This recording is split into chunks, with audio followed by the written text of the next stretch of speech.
Snow Trails TV continues exploring snow parks in Washington State around the Yakima Valley.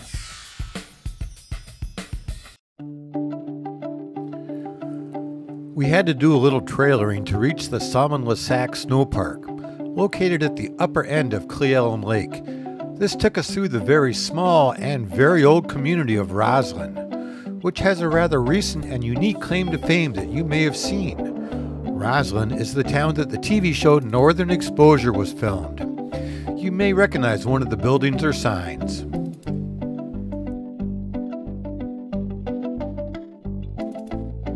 There you go. Thank you.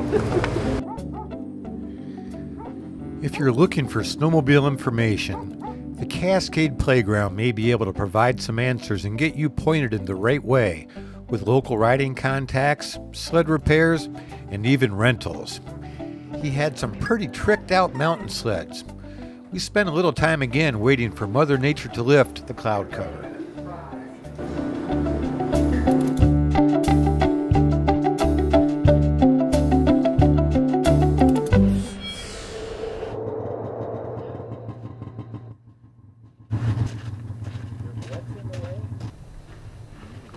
All right, we're here in the land of the steep and deep in Kittitas County in Washington State. Where are we going to ride today, and what is this snow park? Well, this snow park is the Salmon-Lesac Sno Park. It's you have to go through the town of Ronald and Roslyn to get to this area, and we're just going to take a groomed trail up to Cooper Lake. Well, the weather hasn't been perfect for us. We've had a little bit of rain going on. It's lit up right now. It's an early afternoon ride. Let's get out on the trails here on Sno Trails TV in Washington State.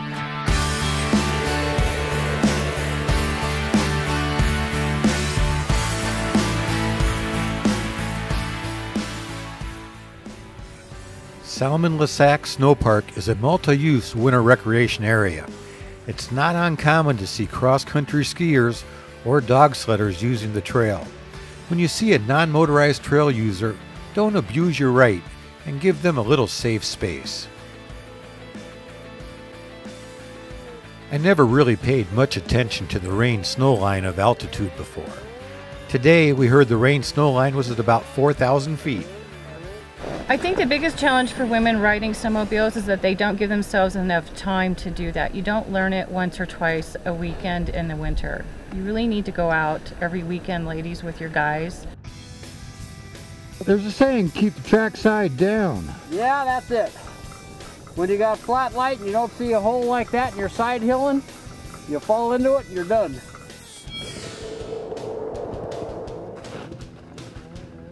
I could tell this had happened before. Pretty impressive. It seemed to take very little effort to get the sled righted, and with a soft powder, there wasn't even a scratch.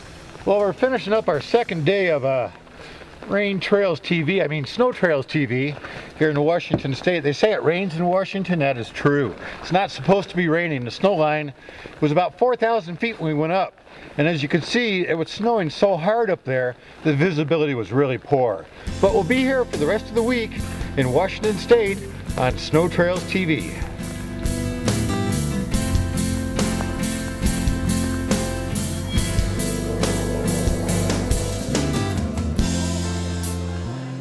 We ended the evening with some wonderful conversation at the Brick Tavern in Roslyn, established in 1889 and keeping the very authentic look and feel.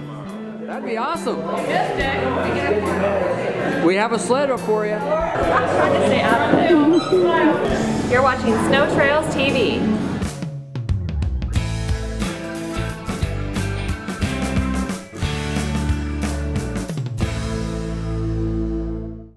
Well, this is the Woods and Steele Road Sno Park, and this is a county road that we're parked on here.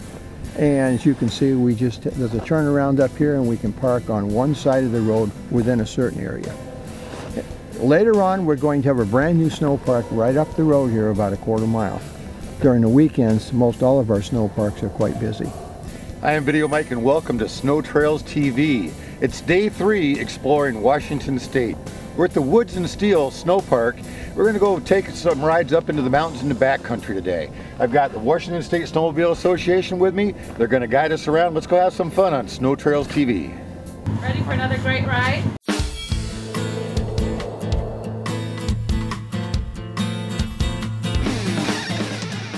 Our third snow park in 3 days. 77 more days and maybe we can visit them all. Place we'll be going today, we'll be going out somewhat to the southwest probably, and going out towards some high country where we'll have pretty good views looking out towards Lake Cle Elum and looking over the valley area out here.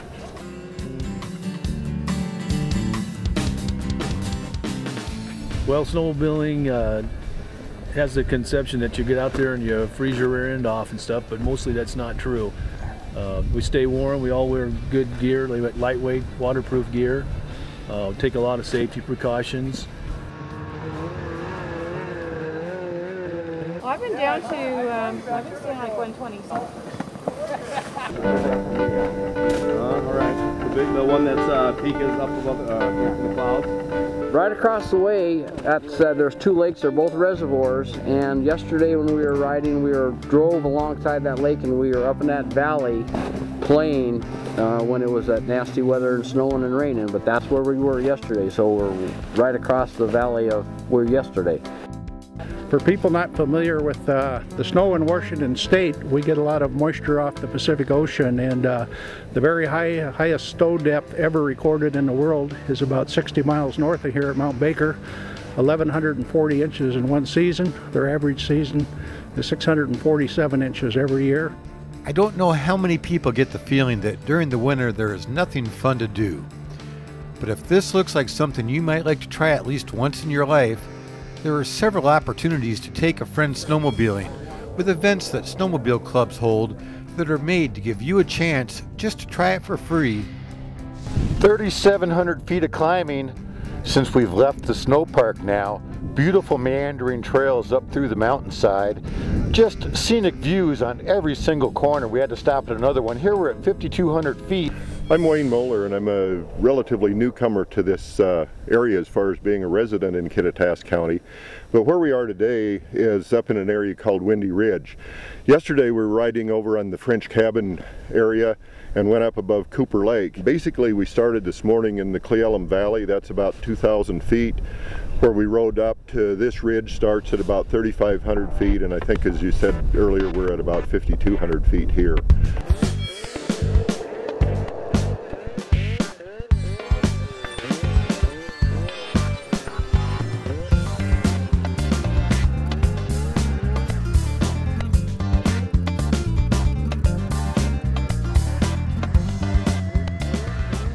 Here I am, and it's not good.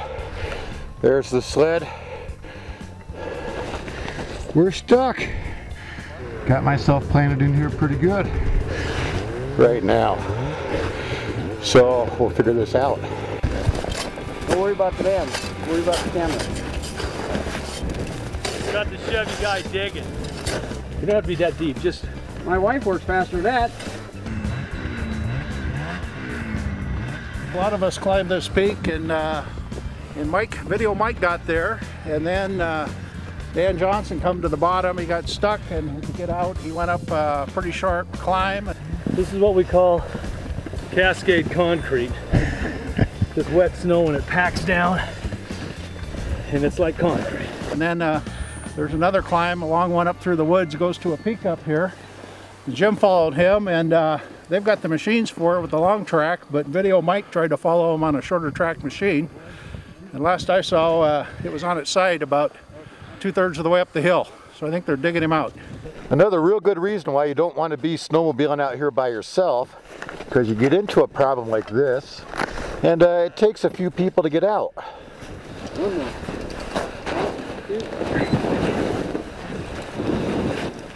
I'll try not to do it again within the next 5 minutes. Actually, if we can do it within the next hour, we're doing good because we're riding in the mountains. Getting stuck and getting out is all part of the backcountry learning curve. They said I just didn't go fast enough. SnowTrailsTV is just seeing a small bit of Washington. You guys are pretty much staying in the center part of the state. But we've got snowmobiling all over. We've got snowmobiling down in the southwest corner in Mount Adams, Mount St. Helens area. We've got snowmobiling in the southeast corner and around Dayton. up through Spokane, go up north to Colville, and then we've also got up in the Okanagan region, more in the center of the state, up north. So there's a lot of opportunity to ride in Washington. You know what a great place to have lunch at? I think this is going to turn into one of my most favorite restaurants here. Lunch on the hilltop. You don't need birds like that for dumb enough.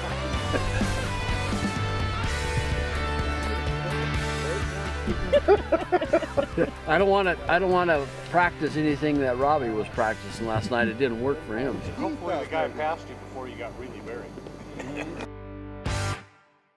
You know, people think that you don't want to ride out here because there is extreme avalanche danger. If you stick to the trails, your susceptibility to avalanches is really not all that great.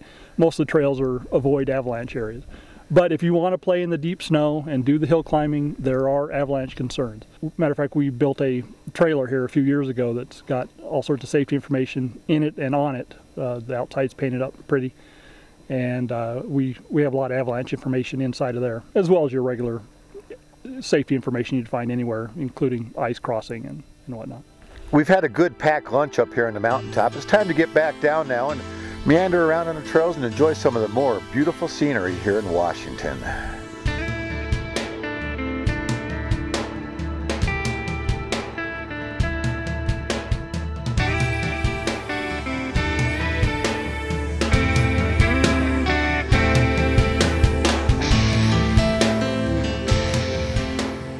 We're just finishing our third day riding here in Washington State, getting a really good familiarization with the area. We went through the woods and Steele area, and as you could see from some of the shots that we had, just beautiful scenery, and the only way you're going to get to see this stuff is on a snowmobile. So if you enjoyed what you saw, it's easy to do. Contact the Washington State Snowmobiling Association, and we'll see you on the trail.